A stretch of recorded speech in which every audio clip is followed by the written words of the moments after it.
I get misty just holding your hand.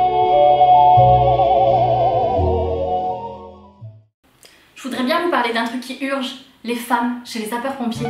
Ça vous dirait pas qu'on arrête de penser que les femmes n'ont pas leur place dans un centre de secours? Non, parce que je vous rappelle juste que depuis 1976, un décret autorise les femmes à devenir soldats du feu. Sauf que 40 ans plus tard, les femmes ne représentent qu'une faible part des effectifs de professionnels et de volontaires. En fait, les femmes ne seraient représentées qu'à 15%, soit un pompier sur 7. Ça vous choque pas, vous, qu'il n'y ait que 4% de femmes officiers, alors qu'elles représentent la moitié de la population?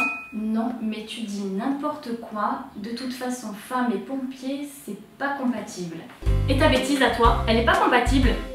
Je te rappelle qu'il a fallu attendre la fin de la guerre 14-18 pour commencer à imaginer qu'une femme puisse être secouriste. Et c'est en 1973 que Françoise Mabille de Barentin, en Seine-Maritime, a demandé son incorporation en tant que volontaire avant de devenir la première femme sapeur-pompier de France. En gros, ça fait 45 ans qu'on se dit qu'une femme est peut-être capable d'enfiler sa tenue pour venir en aide aux personnes.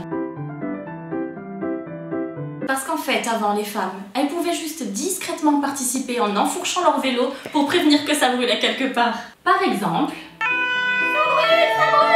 Alors que maintenant, le seul truc qui t'empêche de devenir échelier, conducteur, plongeur, montagnard, infirmière et d'aller combattre les flammes, c'est toi. Genre, pas envie de rester avec une bande de machos.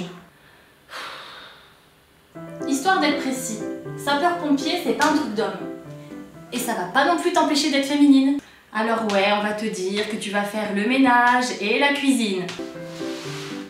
Comme les hommes. Et c'est pas parce que t'es une fille que t'auras moins de force ou que tu seras plus chochotte que quelqu'un pour remplir tes missions. En plus, on dit que les femmes en intervention seraient plus douces. Elles apporteraient plus de réconfort et auraient un sens de l'écoute différent.